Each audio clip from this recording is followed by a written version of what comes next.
Alright, it is now time for me to update my tile and world builder tutorial.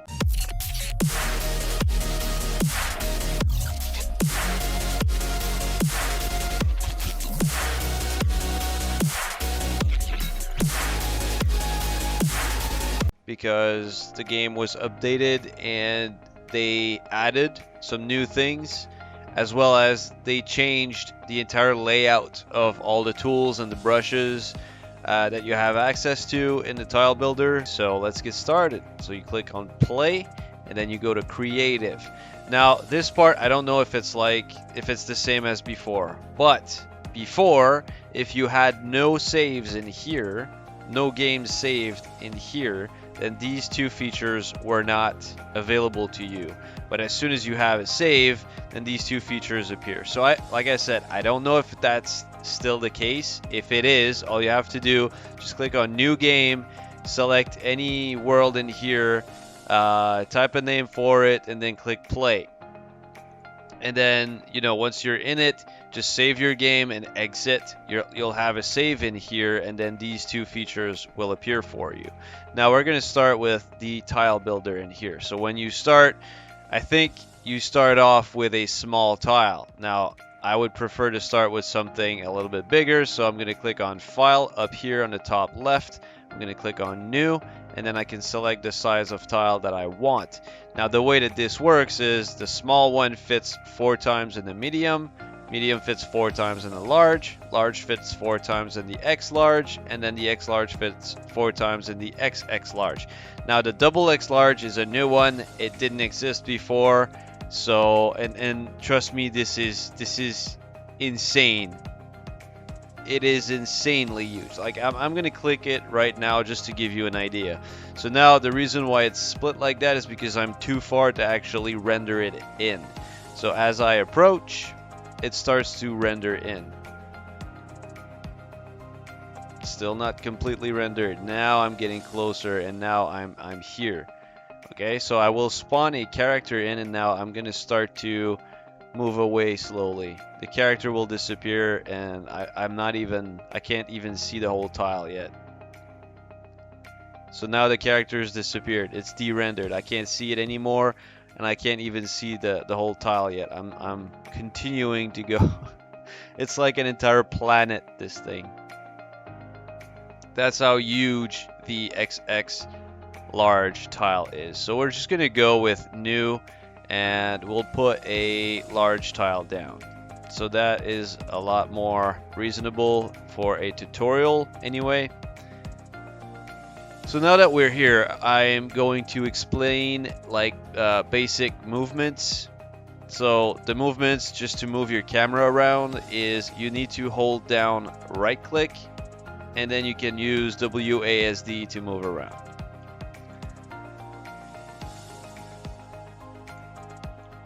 Now if I want to move faster, then I once again hold right click, and then I hold left shift, and then I can use WASD to move around. This is making me move a lot faster.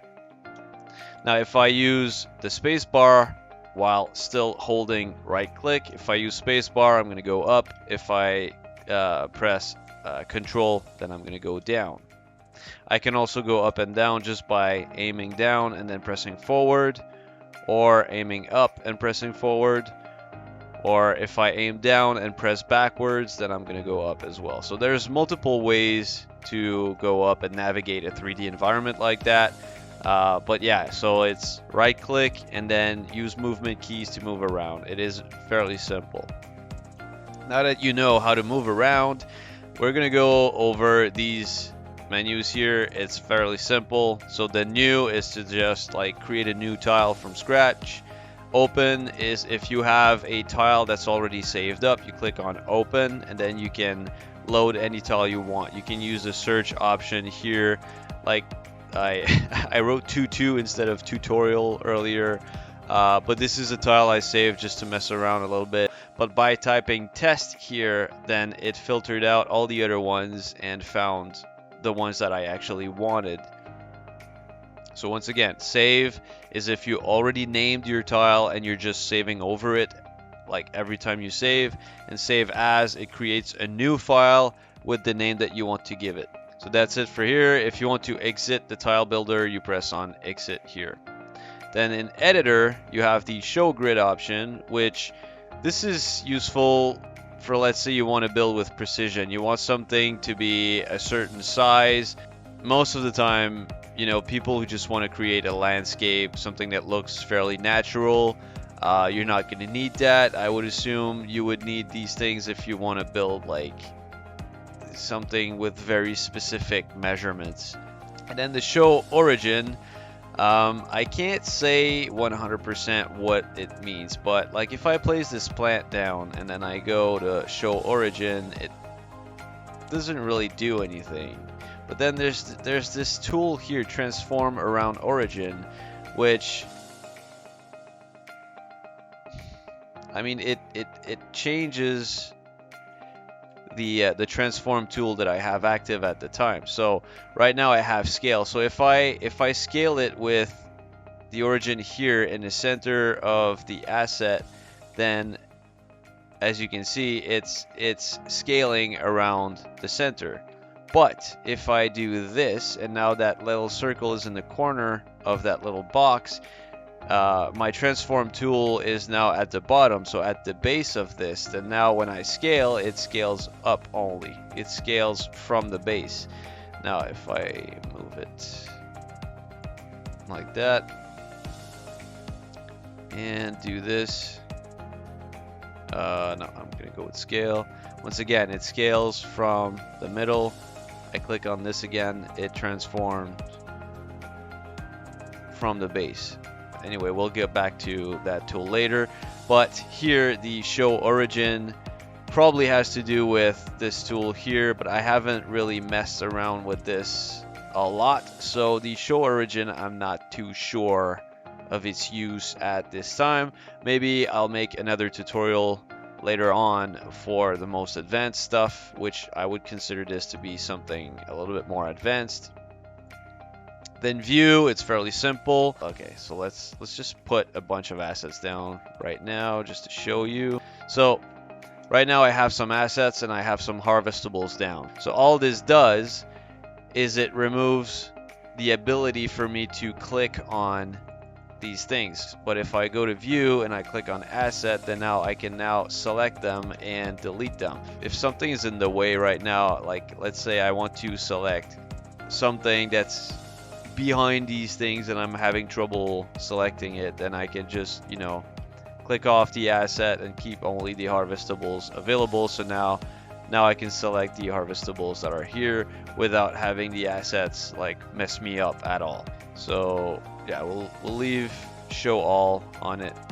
And then window, there's only one option here aside from the share option. It's the outliner. The outliner is the window that was here, and this is just like a drop down menu of everything that you've placed down in the world so far. So that, like, if I delete something, then it's going to disappear from here. If I add something, then it's going to appear. Like right now, this is the thing I just added. Now also this allows me to select things from the drop down menu, and then I can delete them if I want to, or I can select it from here and then, you know, move it like that if I want. I can select these things, so it makes it easier. Once again, it's a different way of selecting things if there's a lot of stuff in the way and you want to select one out of all of this. To make it easier, if you know the name of what you want to select, then you can select it from here, and then you can either delete it or move it around. And then there's the help menu here, and then you can decide like what you need help with from these menus here. So that's it for these menus. Now we're gonna go over to these ones right here. So this here, the first tool, that's snap to grid. In my previous tutorial, I had no idea this was a thing, and so when hang on, I'll select this, I'll move it over to here. Sometimes I wanted to rotate something and it would rotate like this. It's really like a rough rotation, and I didn't like that, and I didn't know that snap to grid was a thing, so I thought it was a bug. All it was is I would sometimes press S, which is the shortcut key for it, and it would make the rotation go like this. Now if snap to grid is off, then I can rotate very smoothly, which is much better. Now here you have all of your movement or transformation tools right here. So this is for movement only. Actually, I prefer to have this like that in the bottom. So this is for movement, up, down, left, right, forward, and backward. Now they've added some new ways to move things around. So you have this square here, which is on the same axis as these two arrows. This square, same axis as these two arrows. And then this square, same axis as these two arrows. And all that does is if I click on it and then I move, then I can move it in any of the directions that those two arrows are pointing. But it's going to stay only on that axis. So I can't move it left to right right now. I can only move it forward and back, up and down. And then this one here, I can't move up and down anymore. So these squares, they were added with this new version of the tile builder. Then this rotation, super easy. And then this scale. Oh, it's because it's a harvestable, so I can't scale it. Now these are assets. These can be scaled. So I click on scale and now I can scale it up or down.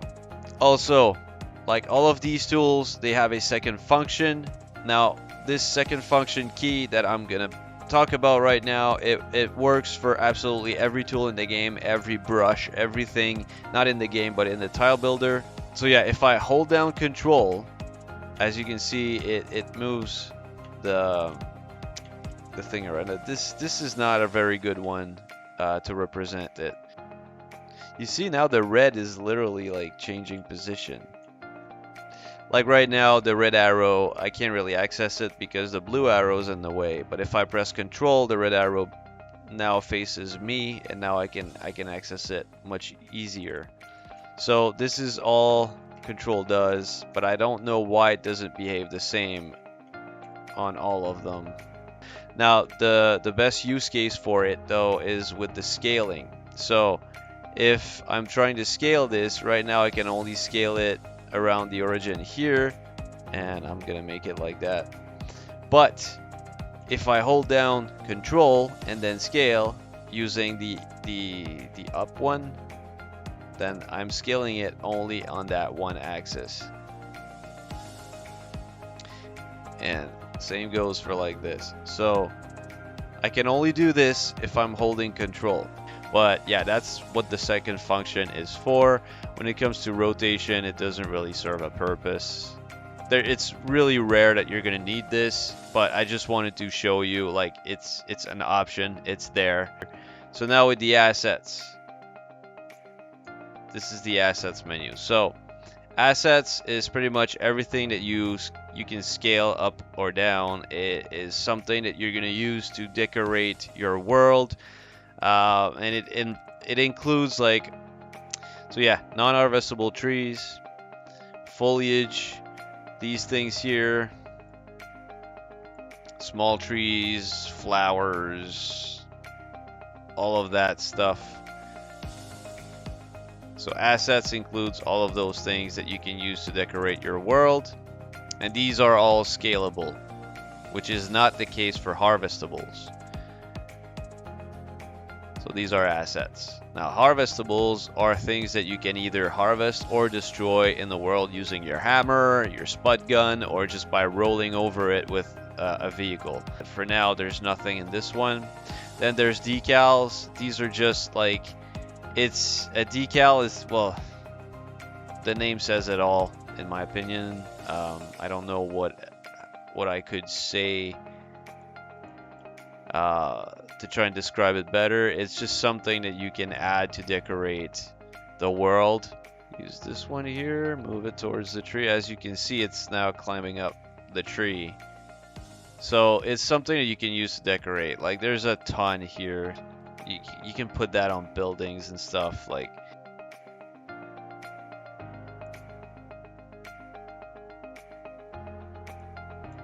as you can see.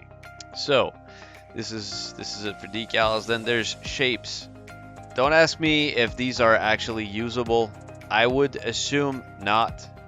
Like if you place them in the world and they are part of the actual tile, I don't know if you can actually use it. Like I don't know if this craft bot is going to be functional or not. Like these objects, which normally you only have access to in game, now you can place them down in the world using this. I don't know if I can actually put this farm bot there and if it's going to be usable. It's under shapes, so it's possible that it's only there to decorate the world, and it's possible that it won't work, but we'll test it and we'll find out before the end of this video. But yeah, now you can place these things in the world and they'll always be part of the tile, which I think is absolutely amazing. But look at the amount of options we have now. And then if I go to end node, I tried these earlier and I can't figure out how this works. I placed them down like this, all of these effects, and then I loaded up the world and oh wow, okay, so what? Why is this one working but the other one's not? This one is the only one that actually does something.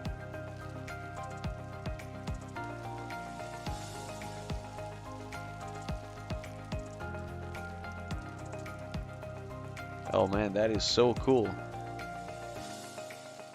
So I have this menu here where I can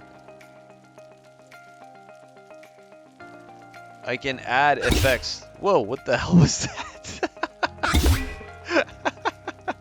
What the hell is this?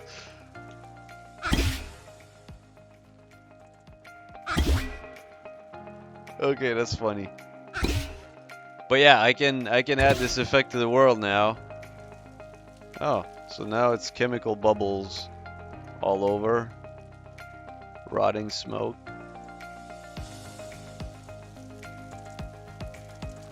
Ah, so that's how it was done. So some of the tiles that were submitted to Scrapman's Mars World, Mars Survival series, whatever, some of the tiles that were submitted, they had these cool effects like fog added to it, and neither Scrapman nor I could figure out how they were done. So that's how it's done. So at least there's this one here that actually works. Oh wow. It's lighting up the entire tile. It's a large tile. Okay, so there's a lot of things you can do with this. A lot of things you can do with this. This is so cool.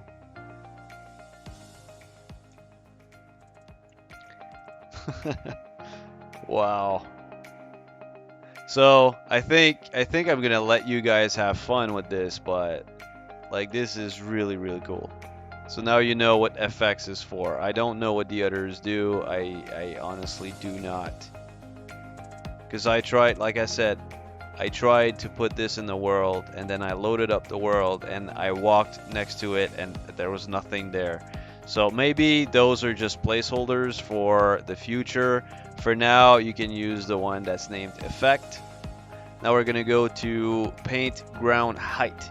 Now this works exactly the same as before. It's just before these brushes were always available in the left side menu that took pretty much the entire left portion of the screen. So now you just have to open it up using this. It's very simple. So you control the size of your brush using the scroll wheel, and you can control the strength by pressing control and then scroll wheel. And so the stronger it is, the faster the effect is going to be. The weaker it is, the slower it's going to be. And so right now I just created a mountain. Obviously you can do a lot more than this. I can just raise the ground like this however I want.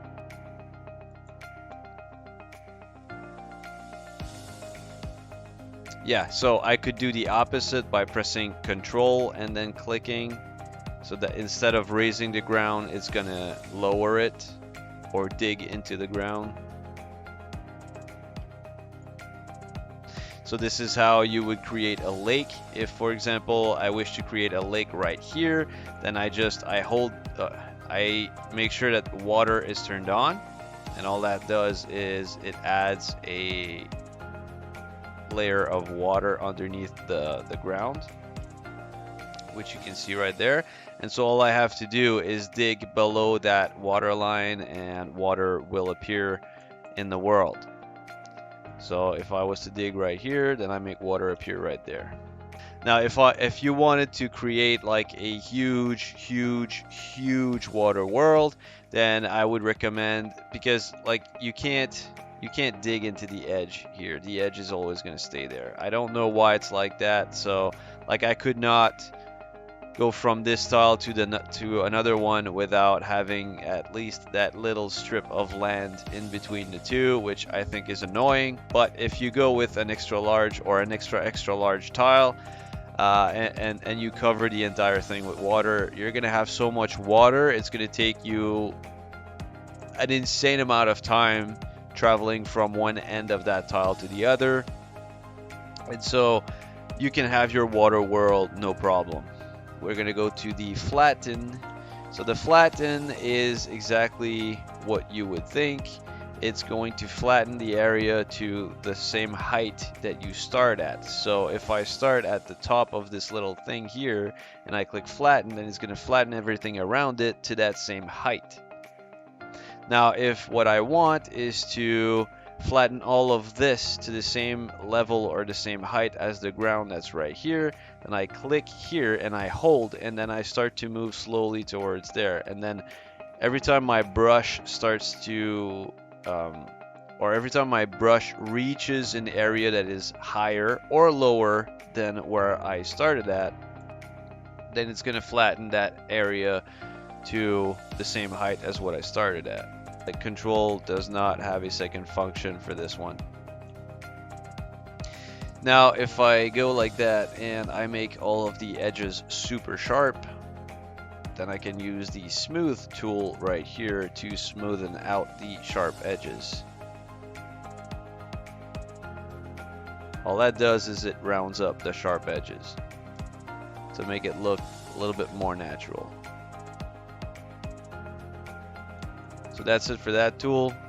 Then paint ground texture. So this right now it's all like a grassy kind of feel, grassy vibe for the floor, but like let's say I want this elevation right here to be kind of like a sandy area, but then like I can select sand and just paint the entire thing sand color. If I want it to be the color of dirt, then I can paint it all dirt color. Now sand and dirt, they kind of go well together, but if I was to delete the dirt right now, it will go back to sand, because even though you can't see it right now, the sand is still underneath the dirt. So if I hold control while having the dirt selected, then I'm going to delete the dirt, and it's only going to delete the dirt, and that's it. If I want to delete the sand, then I have to select sand, then hold control, and then I can delete it like that. Now there are certain brushes or certain colors that don't mix well with the others. Like the sand and the dirt, they mix really well together. I can put both on top of each other and it goes really well. But if I select this stone thing here and then grass, then they start to do some weird things. It doesn't look very good. Like right now I'm clicking and I'm dragging and nothing is happening, and you can see it's really sharp. So these two, they don't mix really well, so I don't recommend mixing them. So now I'm just gonna delete the grass, and now you can see the stone is reappearing. So this is fairly simple. Same thing, you got strength and size right here, so that works the exact same way. Now paint ground color. The best use case scenario for this one that I can give you, Scrapman recently started, or maybe like a month ago he started working on that. It's a survival series, but in a world that was created mostly, or pretty much entirely by his community, his subscribers. So he was asking his subscribers to submit tiles to build the surface of Mars, and so he gave his subscribers very specific directions, or very specific things that they had to follow for the tiles before submitting them. Pretty much they could do whatever they wanted to, but the edges of the tiles had to be a very specific color so that they would all blend well together. And so he found the best color to represent the surface of Mars. Now I can't remember what the numbers were right here, but let's say this here was the color selected by Scrapman. He would record these numbers, he would give these numbers to his subscribers, and then told his subscribers, before you submit any tile, I want the edges to be that color. You can do whatever you want with the metal, but the edges, they have to be that color, so that when all the tiles were side by side, we could not see a line separating each one. But yeah, this is the best, use case for this tool that I can think of. Or if you want to create like a landscape that's been destroyed by fire, you would go with a very dark color like that, for example, like it's charred. Or if you want to create like a winter terrain, you would go with some white with some bluish tints in it, something like that. And then here, paint, grass, clutter. So you have a bunch of options here. So let's just choose flower, for example. If I want to put a bunch of flowers down, I'm adjusting my brush size here, then I can just do that, and I'm just adding a ton of flowers. I want to go with some rocks. Now I have both selected, so I'm putting down rocks and flowers together.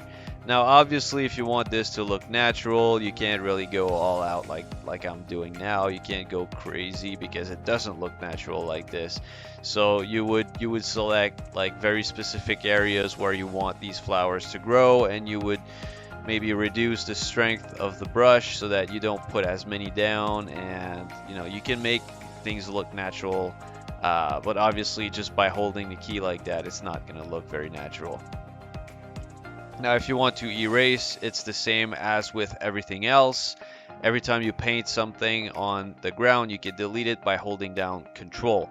So now I want to delete, and I want to delete fast, so I'm going to adjust the strength to 100%. I'm going to adjust the size of my brush. I'm going to hold down Control, and then I'm going to click, and then everything is going to get deleted. Well, everything that I have selected is going to get deleted. So if I want to delete these flowers there, then I need to select the right type of flower. It was this one, yeah. And we're gonna save this. We're gonna go File, Save As. Why not call it Crawl? Huh? Crawl tutorial. Okay. Now that it's saved, we're gonna go and exit.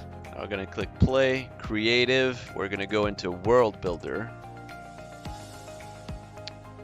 All right, now I'm in World Builder. I'm gonna create new world. So we're gonna go 20 by 20. And then we're gonna come here and do a search for Crawl tutorial. We're gonna select this tile, and we're gonna put it down a few times here. There you go. It's gonna look a little bit dumb, but like I'm not trying to create something that looks nice right now. It's just, what's this?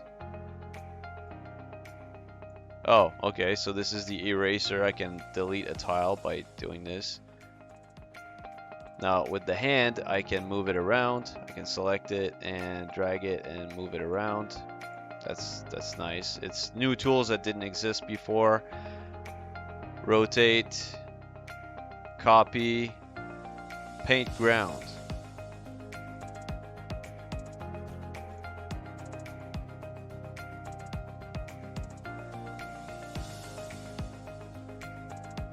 So it kind of adds things into the world that would not be there. It kind of fills up the empty.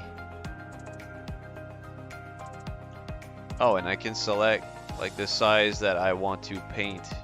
Oh, that's cool. That's really, really cool. Like that did not exist before. I can go forest. Oh wow. That is so cool. All right, let's go. Let's go see that world now. So we're gonna go file and then save as. Okay. Now we're going to exit. Now click play, creative, new game.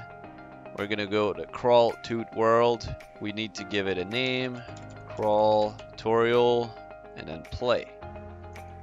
Now I'm in the world. So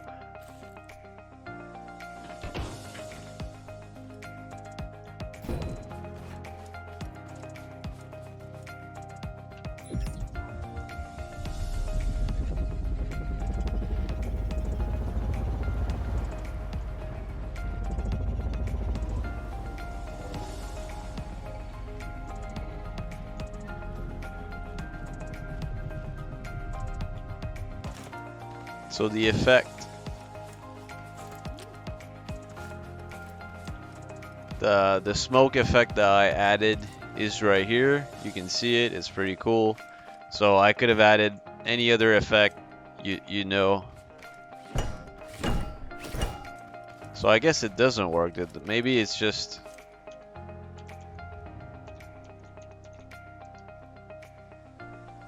It doesn't work.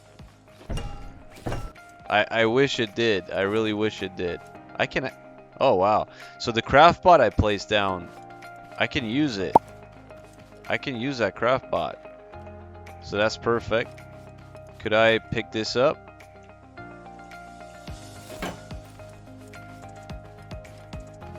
That's sad. That's going to require more experimentation.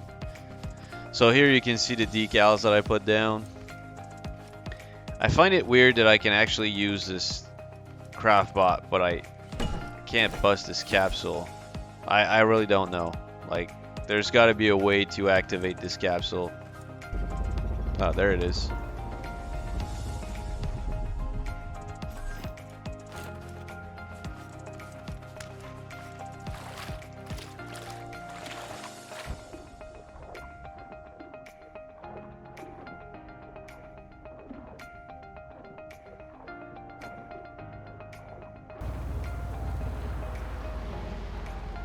That is some thick forest. But I like it. I like it. That makes it so much easier. You don't have to build every single tile. You can just paint forest. And it's going to put some very thick forest down for you. I love it. Oh, and oh wow. It even added some mineable stone right there. So it's the same kind of forest tiles that you would have in survival. It's identical. And that is harvestable corn. It places a bunch of harvestables in that forest on top of all the trees. Alright, well, there you have it. Now I'm going to leave you guys with a time lapse. I'm going to work on just building a basic tile that uses pretty much every aspect. So now you've seen me give very simple examples, and I've just placed a bunch of stuff randomly, and it doesn't really look good. Like, I didn't actually create a tile that actually looks good.